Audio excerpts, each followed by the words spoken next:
We knew we wanted to do a big climb, but nothing too crazy. We were gonna work our way up to it. We did one single pitch climb to check it out one day, and that was it. And then we jumped on this 1,500 foot spire. So it was a pretty short on-ramp to the Dolomites. It was just slow going. We were tired. The sun was going down. And around that time, I remember some fog started rolling in. And I literally belayed him up with this tiny glow of the horizon last light. There was more fog coming in. There was lightning starting to come in. All of our supplies were gone. It was like this really ominous feel. We got onto the shoulder, and we, at that point, felt kind of proud of ourselves. And we said this phrase that I never say on climbs anymore, which is we're home free. We did the rappels, and we got to the top of this snow gully. And we're like, wow, there's no more rappels. Like, we looked around for other anchors. I mean, we thought we were in the right spot. We tried to pull our rope on that last rappel, and it got stuck. So we had that problem of also not having our ropes. I went first, and I plunge stepped into the snow. As soon as he started going, he hit this firm patch of snow. And then that's when, the shit hit the fan.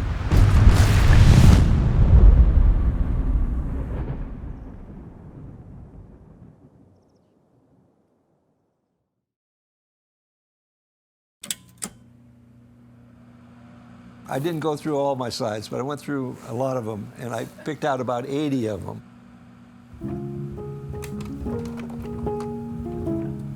We have 4 boys. Each kid, before they were born, we hoped was going to be a girl, but no luck. Growing up with 3 brothers was basically controlled chaos. I feel bad for my parents having to deal with this. In my family, adventure was definitely rewarded.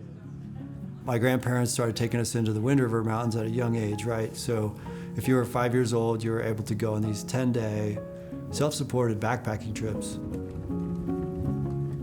Letting them know that it was okay. The bear's not going to eat you. We can get across this creek. We can climb this mountain, and we'll be together.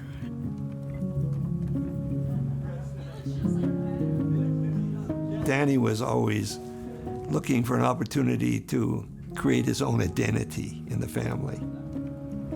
He was always off, climbing something, trying to get me to follow him. Mike, come up here, One of the things I remember about Danny, the more responsibility you gave him, the more responsible he became. That's basically how we've acted as parents. When Danny said he was going to climb the Dolomites, and he's going to take his brother Mike with him, I had no idea what the Dolomites were. But we didn't worry that he would do something crazy.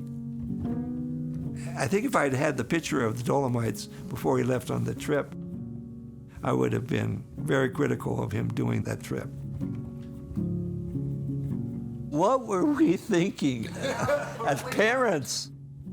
To let you guys go there?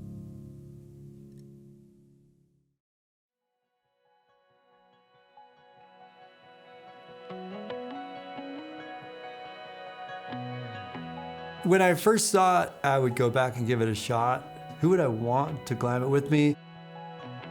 Timmy just came up as he's someone who I feel like understands this is so much more than just to climb. So that is the couloir. Timmy is been described as a force of nature. I wouldn't argue with that. He's, had speed climbing records and has been an incredible rock climber. We're in the Refugio Brentei at the base of the Grupo di Brenta. It's really cool. I have a lot of memories of being here with my brother, and a little bit intimidating, coming back, and there's lots of snow and everything's really big. The walls are huge, It's like, it's energizing. The Graffer route on the Campanile Basso is this legendary climb that happened in like the 30s, right? And so right away, you have this thing that's like 90 years old of history that people have been climbing, and it's an adventure climb. That's really about 1,500 feet total. But you get the shoulder at about 1,200 feet, and that's where we got to 30 years ago. All right, brother. Let's see where we go with this.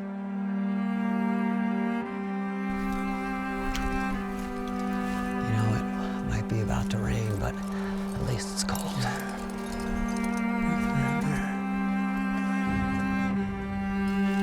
Nice, Danny. I could feel that with both Danny and I, that we have a little bit of nerves around the climb, right? Because as soon as you leave the ground, you're entering into a contract that says this may not end well. This speaks to Danny. Danny's here with his younger brother, Mike. They've never been to this area before. They meet this random team of Germans who go, hey, you should try this other more obscure line, right? There's the easy trade route that's just adjacent, but they're gonna go for a more adventurous line. And they have this wild experience on this Campanile Basso.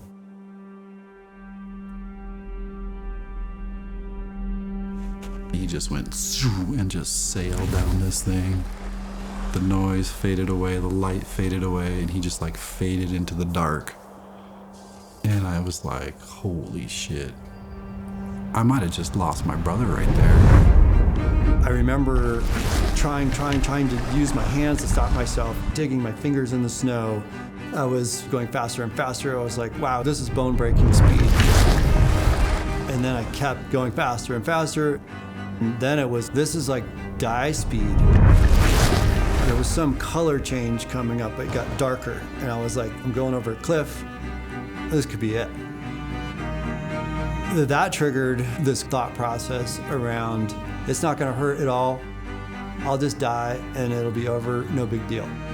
But immediately following that was this horrible wave of suffering realization for my parents and my girlfriend at the time. And that overwhelming feeling was just incredibly intense. I hit at a shallow angle. I hit my helmet, my backpack, and my right shoulder, and then found myself down in this deep moat. And I was conscious, I was alive, and that triggered this incredible emotional release of like, I can't believe I'm alive. If you would have hit any other way, you probably would have died.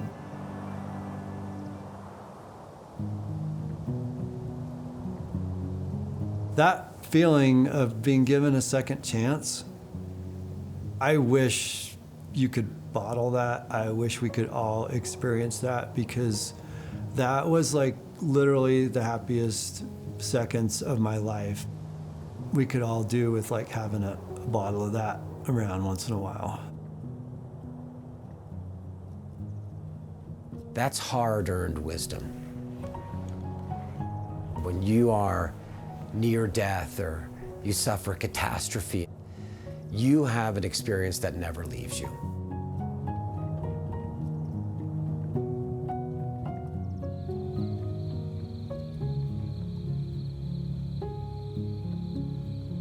For a long time, I just simply thought I should have had something with me for that kind of situation. I just assumed that I would go buy something and like have it next time.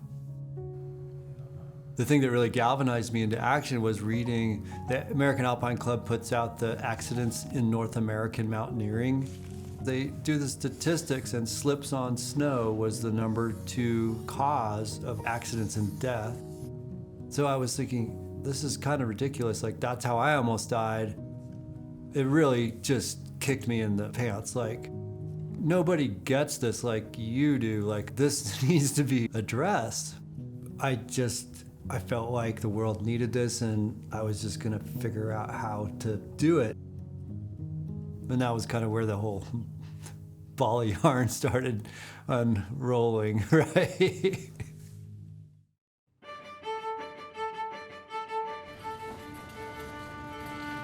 So back in the 90s, to move around in the mountains, you kind of had two choices.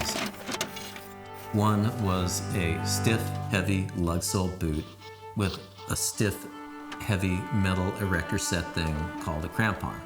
And then you have your running shoes or, your approach shoes of the time. And there was nothing in between.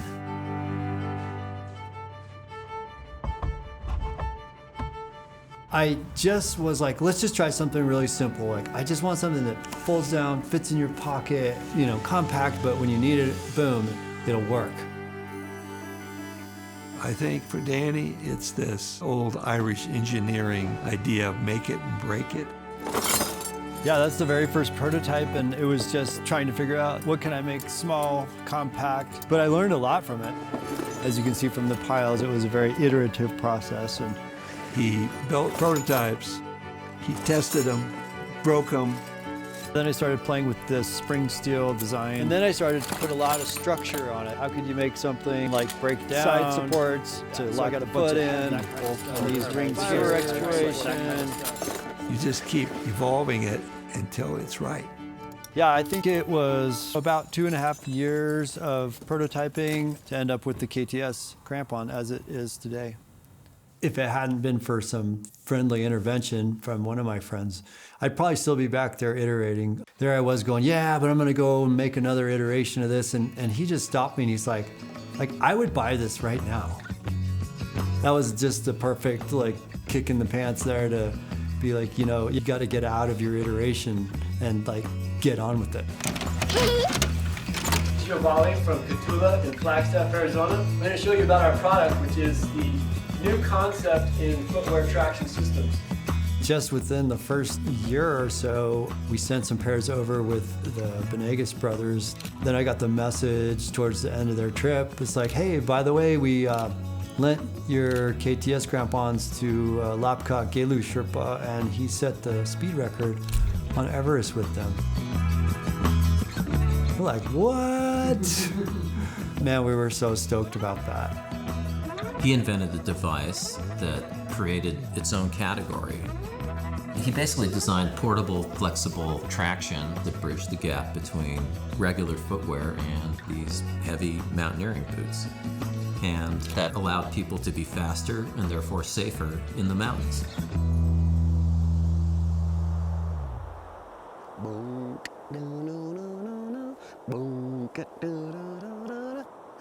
I've got sunshine on an overcast day.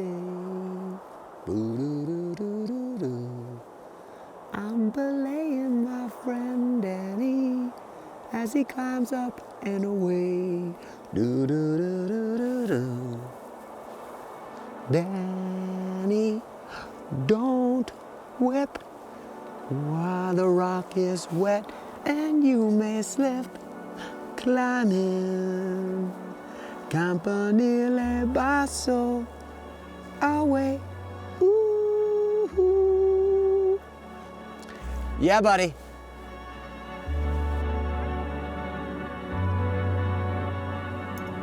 You know, 30 years ago, I was 22 and I thought I was a pretty experienced climber, but I'd never even done anything like this. I was young and stoked. Coming back now, 30 years later, I've done a lot of alpine rock climbing, and it's like, no, this thing's still badass. All right, Timmy, off belay. Okay. That's pretty fun. And I think about Mike and I doing this, and especially him, who I think that was more pitches that he'd climbed in his entire life. It really stuck with me, like, wow, yeah, I mean, Even today, like, this is the real deal. I led this long section of crack climbing, which was really fun, and got to this stance, and then Danny launched around the corner into the crux pitch. And I could tell he wanted to concentrate too, because I was talking to him, and he goes, hey, you know, maybe it's better if you don't talk, right? So I could tell that he was feeling rattled by the climb.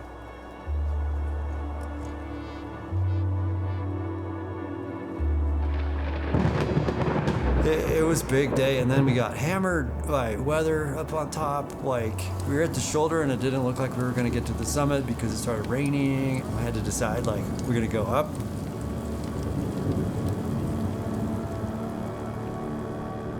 And then it stopped raining, and Danny grabs the ropes and launches up the first 60 meters.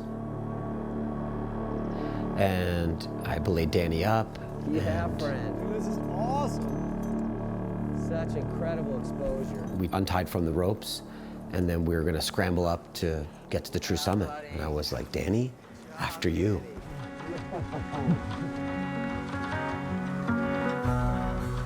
They say if you ring the bell on the summit of the Compagnie Le Basso, That is classic, dude. you are now truly a climber of the Dolomites.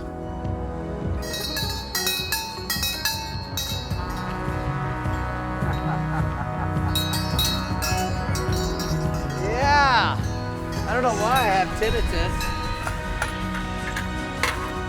I think the thing that will stick with me is that it was like coming full circle.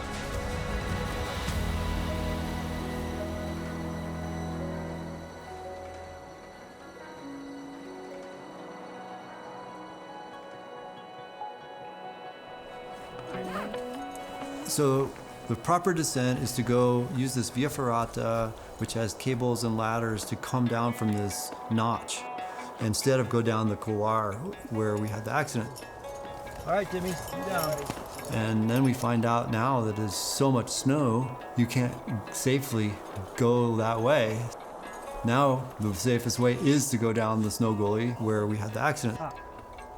I realized, like, it is still really serious. We ended up rappelling most of the snow gully on the rock and ending up where we were 30 years ago, which I wasn't expecting at all. Well, it's cool to actually bring the product, right, that I made, inspired by the success, and go to that same place and have it with us. Basically being in there, I feel like, you know, with the KTS, I feel like I'm like introducing this baby to its mother or something. And it worked. Like on a personal level, you know, there's definitely something about revisiting a place where you were really, really lucky.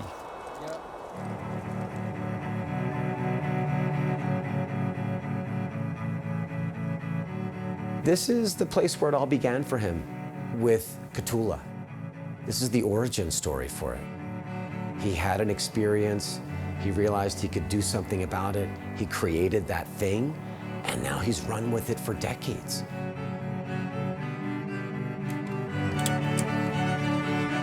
By Danny re-experiencing that climb, he can put that in the perspective of his life. He can see that it led to good things happening. I think that's the gift.